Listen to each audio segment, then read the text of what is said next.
How's it going, everybody? Good?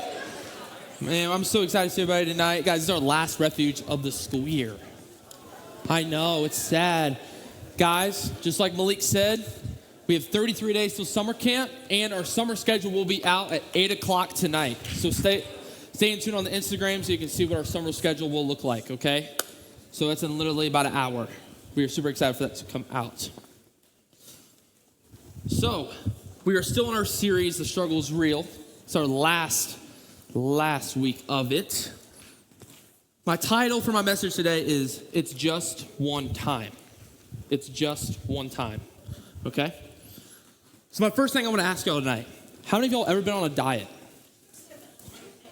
Any of y'all in the room? Some of my students, even my leaders, diets in the room at all? At all? Every Monday. I'd like that answer. Me too. You get Motivation Monday, right? Motivation Monday. So diets in the room. How many of y'all know if you're going on a diet, especially my athletes. I don't know some of y'all athletes. When I was an athlete in high school, I did not eat very clean, okay? I'd be going to Wendy's and getting a biggie bag right between a game time and school.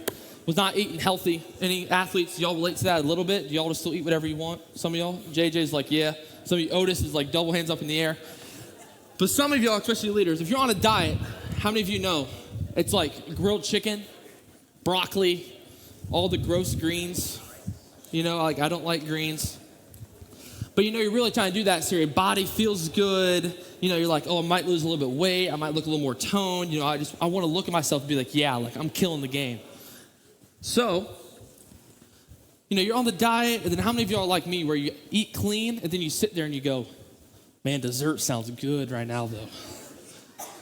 My people, I see like Kona Ice. We had Kona Ice out there today. When I was about y'all, but ice cream is like a weakness for me.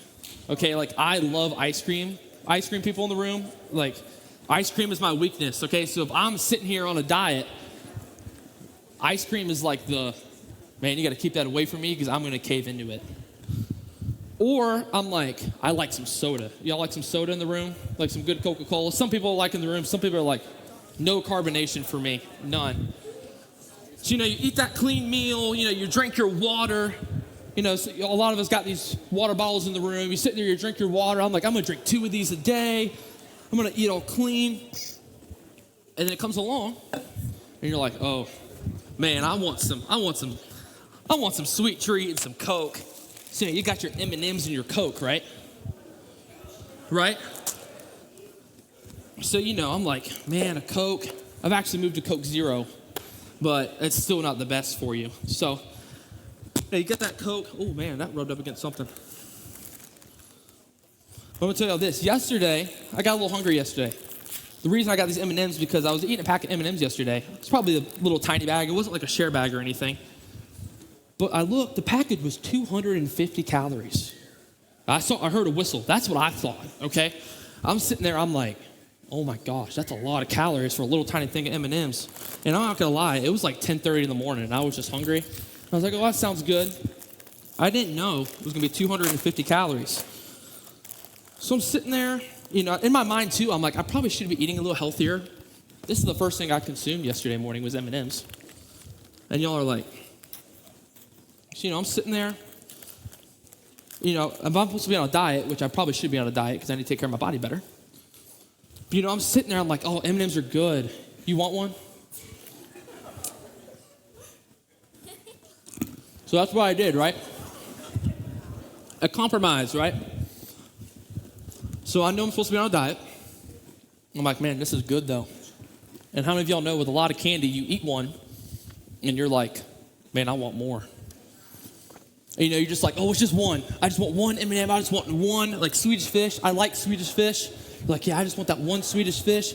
And you sit there and you're like, I'm going to have another one. And then it turns into you sitting here eating. You just keep eating M&Ms, right? And this little packet, I think this little packet is like almost 100 calories. 80 to 100 calories, I think. Yeah, 2 of these is 130 calories. That's a lot. So I'm just sitting there, I'm like, I know I shouldn't be on this. Man, my diet, but man, this M&M, it tastes good. It tastes real good. How many of y'all want M&Ms now?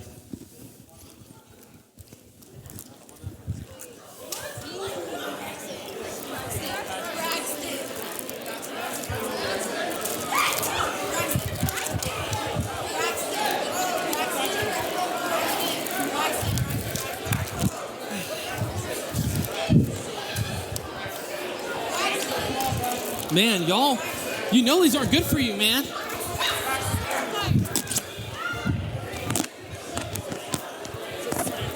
Last one.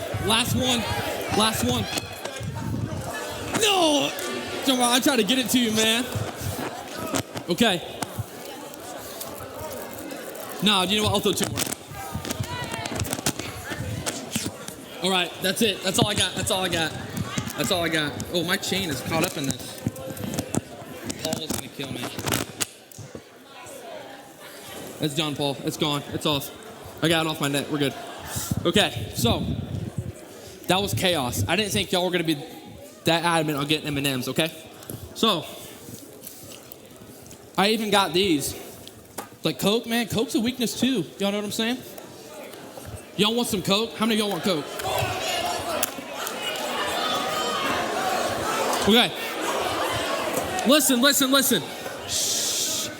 I'm not throwing cans of Coke, okay? I'm not throwing. Shh. Wait.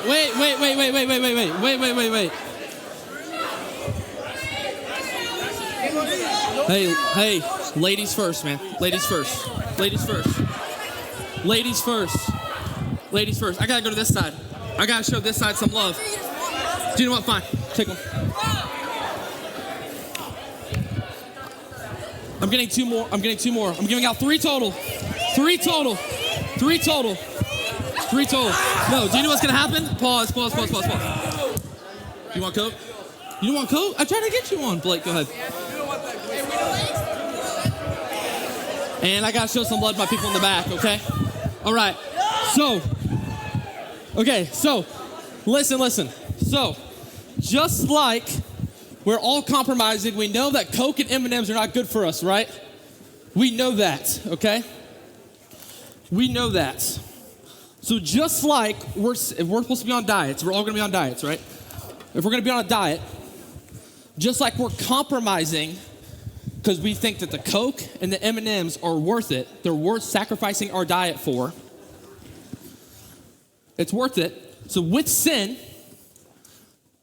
the excuse that you make today can lead to the change you regret tomorrow, okay? So just like some of y'all are like, man, I know I probably should not be eating that, but man, it tastes good. That Coke tastes good. That M&M tastes good. But you know that you should not be having it because it's not good for you, right? So you make the excuse. You're like, oh, I want that in that moment though. Like, that's gonna be good. That's gonna be really good. So you make the excuse, and then later you're paying the price for it because you had all those calories. And you didn't have anything good, like substance-wise, so then you're feeling gross afterwards. But with sin, the excuse you make today can lead to the change you regret tomorrow. Just like some of us might regret having some M&Ms and Coke if we have too much of it. Okay? I know that's chaotic. We got there, though. We landed that for a second. Okay, so join me in the book of Judges, okay? We're going to be in Judges today, 16, 1 through 21, okay? Judges 16. I'll be reading from the NIV version today. NIV version is where I'll be reading from. How many of y'all know this story? Samson and Delilah. Y'all know the story a little bit? Some of y'all in the room, Kyvan's like, yes. We're going to read this passage, and then I'll give y'all some context behind it. Is that okay with y'all? I'm going to do it anyways. So, Judges 16. Thumbs up if you're there. Thumbs up. Great. We're rolling, okay? We are rolling. All right. This is Judges chapter 16, verse 1 through 21. One day, Samson went to Gaza where he saw a prostitute. He went in to spend the night with her. The people of Gaza were told, Samson is here. So they surrounded the place and lay in wait for him all night at the city gate. They made no move during the night, saying, "At dawn, we'll kill him." But Samson lay there only until the middle of the night. Then he got up and took hold of the doors of the city gate together with the two posts and tore them loose, bar and all. He lifted them to his shoulders and carried them to the top of the hill that faces Hebron. Sometime later, he fell in love with a woman in the valley of Sorek, whose name was Delilah. The rulers of the Philistines went to her and said, "See if you can lure him into showing you the secret of his great strength and how we can overpower him, so we may tie him up and subdue him. Each one of us will give you 1,100 shekels of silver." So Delilah said to Samson, "Tell me the secret of your great strength and how you can be tied up and subdued." Samson answered her, "If anyone ties me with 7 fresh bowstrings that have not been dried, I'll become as weak as any other man." Then the rulers of the Philistines brought her 7 fresh bowstrings that had not been dried, and she tied him with them. With men hidden in the room, she called to him, "Samson, the Philistines are upon you." But he snapped the bowstrings as easily as a piece of string snaps when it comes close to a flame. So the secret of his strength was not discovered. Then Delilah said to Samson, "You have made a fool of me. You lied to me. Come now, tell me how you can be tied." He said, "If anyone ties me securely with new ropes that have never been used, I'll become as weak as any other man." So Delilah took new ropes and tied him with them. Then, with men hiding in the room, she called to him, "Samson, the Philistines are upon you." But he snapped the ropes off his arms as if they were threads. Delilah then said to Samson, "All this time you have been making a fool of me and lying to me. Tell me how you can be tied." He replied, "If you weave the 7 braids of my head into the fabric on the loom and tighten it with the pin, I'll become as weak as any other man." So while he was sleeping, Delilah took the 7 braids of his head, wove them into the fabric, and tightened it with the pin. Again, she called to him, "Samson, the Philistines are upon you." He awoke from his sleep and pulled up the pin and the loom with the fabric. Then she said to him, "How can you say I love you when you won't confide in me? This is the 3rd time you have made a fool of me and haven't told me the secret of your great strength." With such nagging, she prodded him day after day until he was sick to death of it. So he told her everything. "No razor has ever been used on my head," he said, "because I have been a Nazarite dedicated to God from my mother's womb. If my head were shaved, my strength would leave me, and I would become as weak as any other man." When Delilah saw that he had told her everything, she sent word to the rulers of the Philistines, "Come back once more.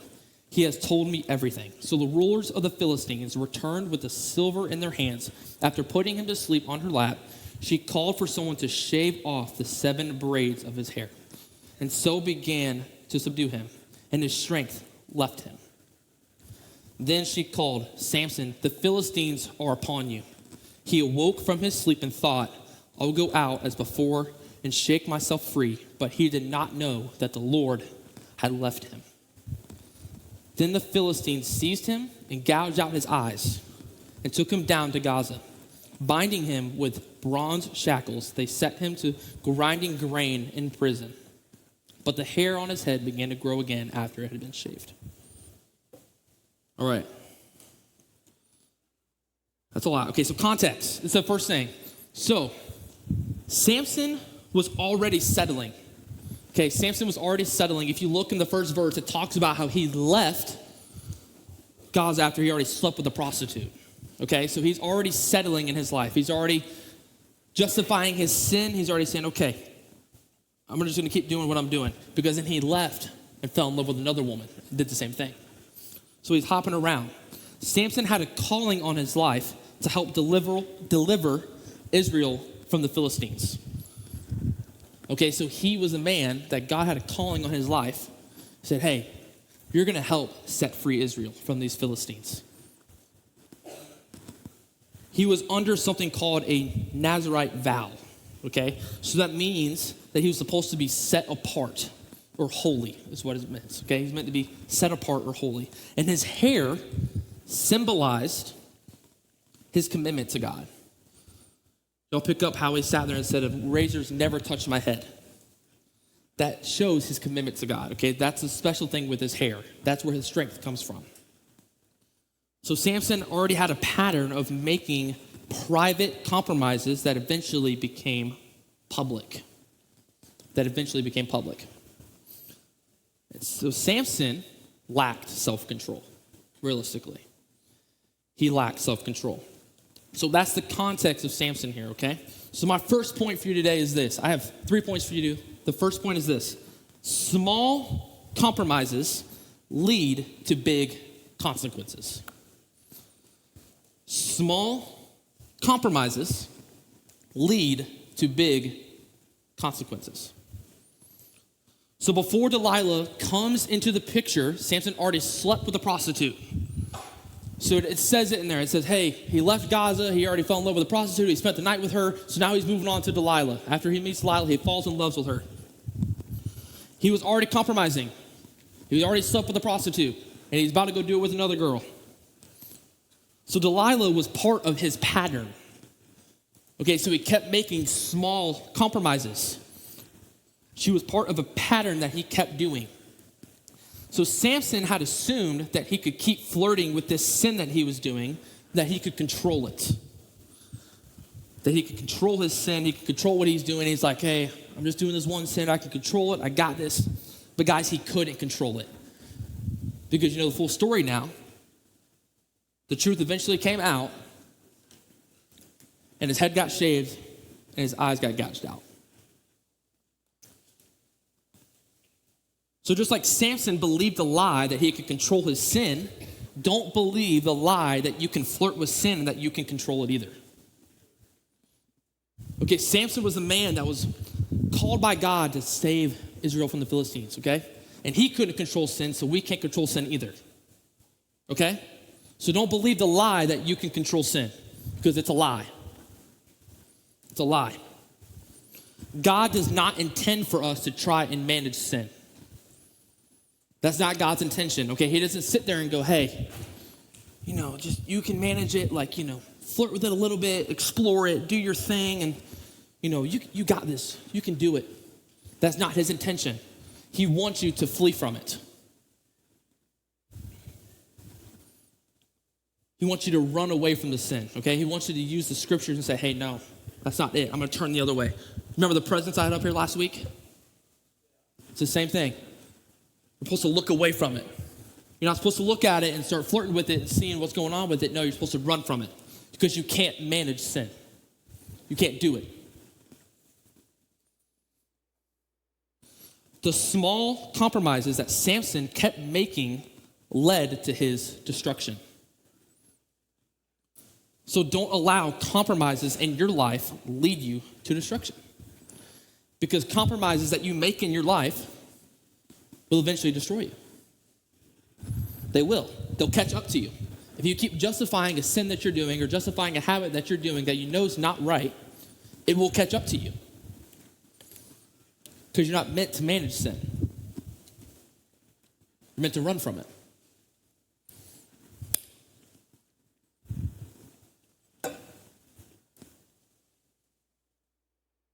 Point 2, compromises will weaken you before breaking you.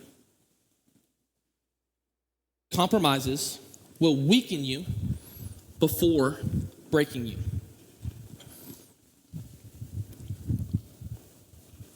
So Samson fell in love with Delilah after he got there, and he just left being with a prostitute. So then Delilah is offered money from the Philistines to try and find the strength of Samson, okay? So he fell in love with this woman. He's blinded to what's really going on. Delilah's getting paid to try to sit there and find out, okay, what gives this man so much strength? What's his strength? Where's it coming from? Do y'all realize that Samson lied to her 3 times? 3 times. Look at your neighbor and say, 3 times. 3 times. He lied to her 3 separate times, okay? So he's already flirting with this sin. He kept flirting with the danger. You would think that Samson would honestly step back after Delilah just kept trying to find out. You think he would step back and go, hey, something's not right. Like, you're trying to find out, like, what's going to weaken me? Like, why are you trying to do that? Like, I don't understand. Like, you think he would step back a little bit if he was in his right mind? Would y'all think that? Yeah? I would think so. I mean, if I was in this situation and you're sitting there and you're like, hey, what's your weakness? Tell me what your weakness is so we can, I want to know what really breaks you down, makes you weak. I'm like, why do you want to know that? First off, that's my first question. I'm like, why do you want to know that? But no, he didn't acknowledge that at all. So he just kept flirting with it. He played her game. He played the game that she was playing. And his compromising clouded his discernment. His compromising clouded his discernment. Him compromising sat there and it's like, he was just blind to it. He had no idea what was going on because he just kept compromising. And he just kept living in the moment and not thinking about other things since his discernment was gone because he kept compromising. If you keep ignoring conviction, your discernment fades. If you keep ignoring conviction, your discernment fades. You will not have the right judgment because you have become numb to conviction. It's a scary place to be when you don't feel conviction anymore, y'all. It's a scary place to be. Because then you're almost sitting there justifying your sin. You don't feel conviction anymore. And then you start almost drifting away a little bit. And then you're not even aware how far you're drifting away. Because your discernment's faded.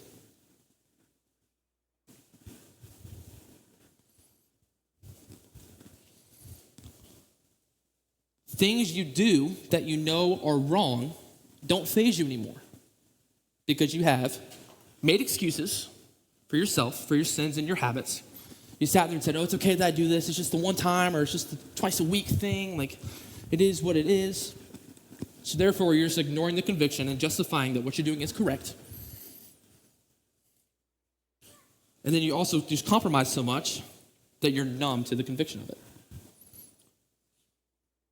Samson slowly crept towards the truth coming out. Realize that, right? He lied 3 times, and then eventually, the truth came out. Because he got tired of her prying at him, right? Trying to say, what's going on? Tell me, like, the weakness, I want to know. He got tired of it.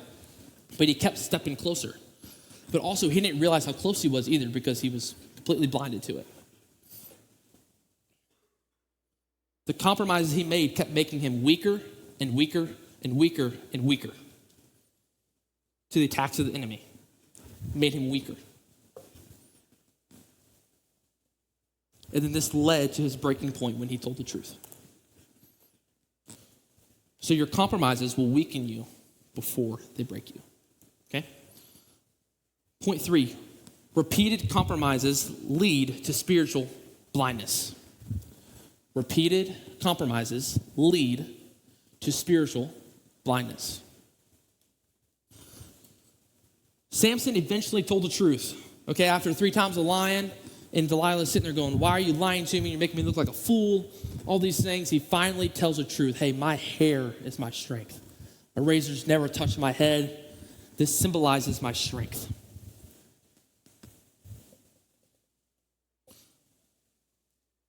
This is the scariest part in all this, okay? Look at verse 20. Pretty sure it's verse 20. Let's look at verse 20 here. Yes. Verse 20. So guys, he did not know that the Lord had left him. He didn't know. Imagine Samson having that calling on his life. He knew the call he had on his life. He knew that he was called to free Israel from the Philistines. Okay, he knew it. But guys, he faded away so far. He went off the path so much. He didn't know the Lord had left him. He didn't know. And that's a scary place to be. Because then he sat there and he goes, oh, I can break it free. I got this. I can do it. And then his strength was gone. And the Lord left him and he had 0 clue. He had 0 clue.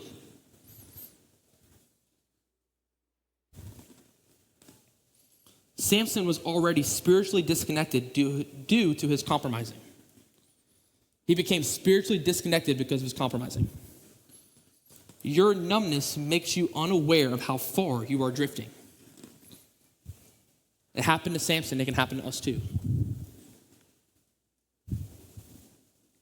We're sometimes unaware of how far we're really drifting because we've compromised with sin in our life and the habits that we do. We're unaware. So eventually the Philistines catch Samson. They blinded him. They gouged his eyes out so he can't see anymore. They bind him. They force him into slavery. He's working in the fields with grain. And this is what sin does to us. It promises you freedom and pleasure, and then it blinds you, it binds you, and it makes you a slave. Sin promises you freedom and offers you pleasure. It blinds you, binds you, and then it makes you a slave. Sin offers freedom, but produces slavery. And that's the lie that a lot of us believe because we want to feel just a moment of pleasure. But if you keep interacting with it, it's going to make you a slave. So where are you compromising in your life right now? Where's that sin or habit that you're compromising with? What is your one more time thing that you're doing? That you just keep saying, oh, only one more time, we'll do it one more time. So maybe it's this. Maybe it's one secret habit that you're doing. Maybe it's that one relationship that you know you shouldn't be in. Maybe it's that one conversation or that gossiping you know you shouldn't participate in. Maybe it's that one website that you keep looking at that you know you shouldn't be looking at. Maybe it's that one party that you keep going to because you want to be a part of the cool crowd. Maybe it's that one hidden sin. Maybe it's that one area of just partial obedience. Because remember, partial obedience is not full obedience. It's not full obedience. So here's some application steps for you, okay? This is what you should be doing. Point 1, stop normalizing what is pulling you away. I got all 4 of them up there. Stop normalizing what is pulling you away. If it's pulling you away, let it go. It's not worth it, okay? Nothing in your life is worth having if it's pulling you away from God.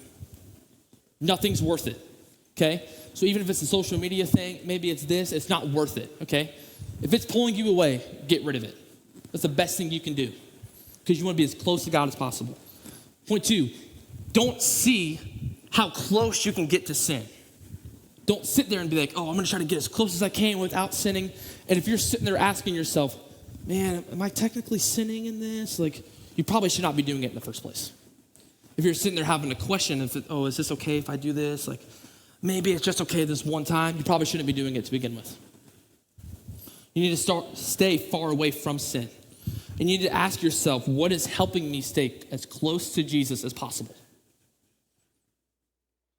Respond quickly to conviction, okay? Guys, this is the best part. Conviction is an invitation. Conviction is an invitation to come to God and say, hey, God, I've messed up. I got this conviction in me. I know what I did is not right. God's inviting you just to come have a conversation with him. Look at conviction as an invitation. And remember your calling on your life. Remember your calling. God has a calling on your life, so don't ignore it. And don't forfeit your calling for something that is temporary. Because these temporary things will leave you empty. But God's calling on your life will not leave you empty.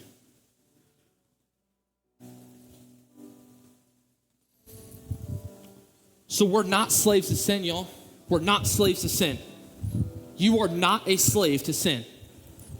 You're not. Our failures are not the end for us. They're not. Because although we fail sometimes, God restores. And God restores what compromising damages.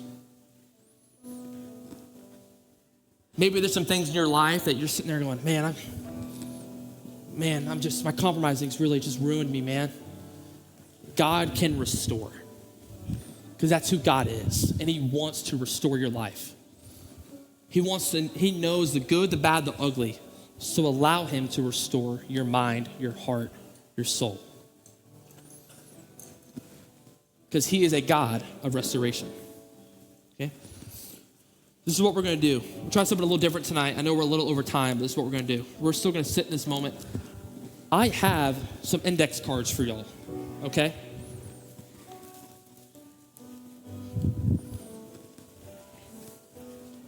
What is one compromise that you need to leave at the feet of Jesus today? We all have something in this room that we might need to lay at the feet of Jesus today. I have these note cards up here because I want you to write that down on this note card. I want you to really sit, think on it, and I want you to give it to Jesus. Because that's what he wants us to do. He wants to take care of it. And before you leave this room, come drop it on the floor up here and leave it here. Leave that compromise at the feet of Jesus. Leave it here. Because you're not chained to it anymore. You've been set free by the blood of Christ. So leave it here. I'm going to put these down. I want y'all to come get an index card, note card. The worship team's going to sing a little bit. The worship team sing a little bit.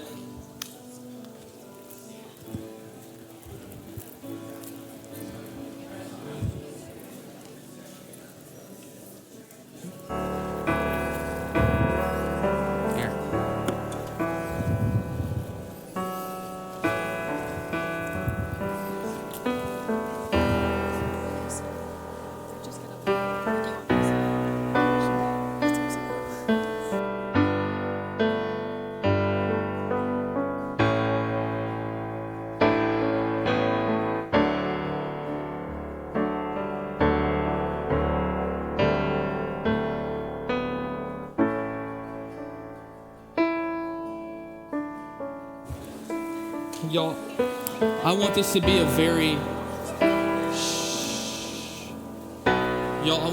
very intimate moment for y'all. Worship team's gonna play, and I'll come back up and pray. We'll get y'all out of here. Okay?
Father.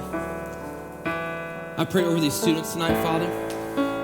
Help us recognize compromise in our life, Father, before it destroys us, Father. Give us wisdom to see temptation clearly and courage to walk away from it, Father.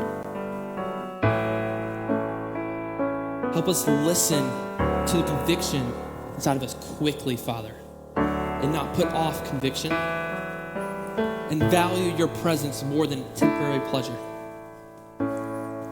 Thank you for your grace, Father. And thank you for the opportunity just to sit here and soak up your presence, Father. And that you even give us the opportunity to sit here and lay these compromises at your feet, Father. Thank you for freeing us from that chain of sin in our lives, Father. Because we know in you we have freedom, Father. Father, bless these students as they go into groups.